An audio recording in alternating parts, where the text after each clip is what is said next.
This video is about 3 Latin phrases, one associated with a great piece of music, one that is about life and death, and one that is about the decline of values in our times. O tempora o mores, O fortuna, and memento mori. To get the meanings, stories, and examples of usage of these phrases, do keep watching. And remember to like, follow, and subscribe to The English Nut on X, Facebook, Instagram, and YouTube.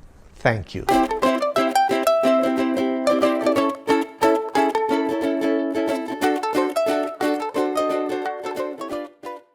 O tempora o mores translates as, oh, what times, what customs. When people say this, what they mean is, shame on this age and on its lost principles. O tempora o mores, exclaimed Cicero, Rome's great orator, as he stood before the Senate. But where did these words dripping with dismay come from? The Catiline Orations, a series of speeches against the conspiracy that threatened the very heart of Rome. Catiline, a Roman politician, had made a failed attempt to take over the state. Cicero, the consul at the time, had responded with a fiery speech that contained this phrase. Catiline, a Roman politician, had made a failed attempt to take over the state. Cicero, the consul at the time, had responded with a fiery speech that contained this phrase. O tempora o mores, Cicero may have said this in utter frustration with the political corruption of his day, but it could just as well apply to any era's outcry against the decline of societal values. O tempora o mores, she cried, flipping through the headlines, each more shocking than the last. He looked at the graffiti-strewn walls and sighed, O tempora, O mores, remembering the city's cleaner, quieter days. O tempora, O mores is often muttered by the old guard as they watch the new wave reshape the cultural landscape. This phrase is also used today in a somewhat tongue-in-cheek manner to bemoan everything from fashion faux pas to the decline in handwriting skills. The phrase was suggested by John Corolla. O Fortuna is a powerful invocation that has thundered through concert halls and captivated audiences for generations. But its roots? Oh, they stretch back to the medieval period, part of a collection known as the Carmina Burana, a manuscript of 254 poems in Latin and other European languages.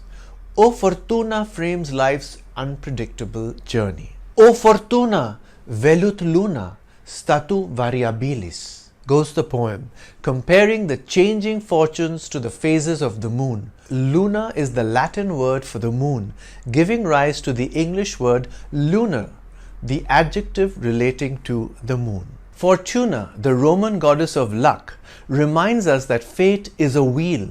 Sometimes we're on top, other times we are crushed beneath its turn. Imagine a wheel spun by Fortuna, where no mortal has control over the outcome. Kings can become beggars and vice versa. No one is immune to her whims. Let's use the phrase in sentences. O Fortuna, he lamented as the storm clouds gathered, echoing the uncertainty of his fate. At the roll of the dice, they chanted, O Fortuna, hoping luck would favor them in the game of chance. As he watched his empire crumble, the king understood the true meaning of O Fortuna. In the face of life's ups and downs, she found solace in the ancient words O Fortuna, knowing she wasn't alone in her plight. O Fortuna was set to music by German composer Karl Orff in the 20th century and has since become one of the most recognized and powerful choral pieces in Western classical music, often used in films and commercials for its epic and dramatic quality. Do listen to it. You can find it on YouTube. Carmina Burana, which as I mentioned earlier is the collection of poems of which O Fortuna is a part, was compiled in Austria around the year 1230. Legend has it that the poems were the work of Goliaths, bands of irreverent students who led wild lives and recited satirical verse as they moved from university to university. That would explain the worldly themes of the poems. The phrase O Fortuna was suggested to me by Sagar Nayak.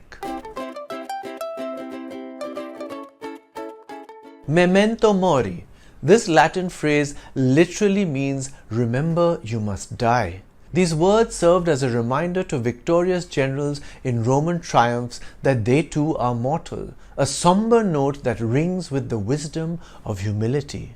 This phrase used to be written on tombstones in earlier centuries, and Europeans sometimes kept skulls on their desk to keep death ever present in their minds as a reminder to live life in a good way.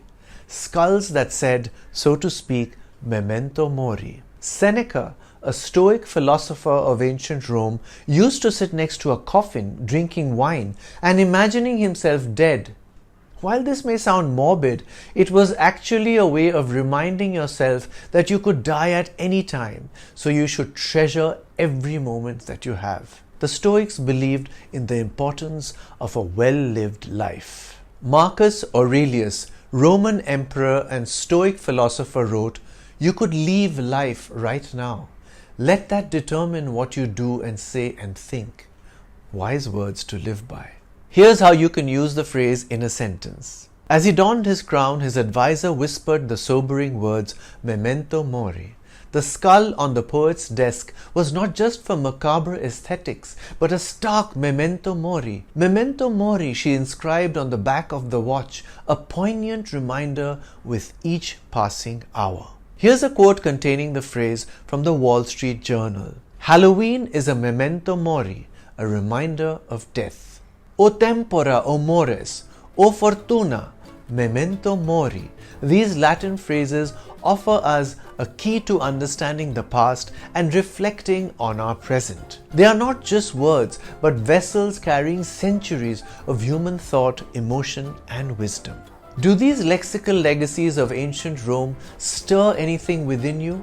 If there's a Latin phrase that resonates with you, or perhaps one that you've encountered in your readings that puzzles or delights, share it in the comments below. Until next time, may Fortuna spin your wheel kindly. I'm the English Nut, and as they say in Latin, vale for now.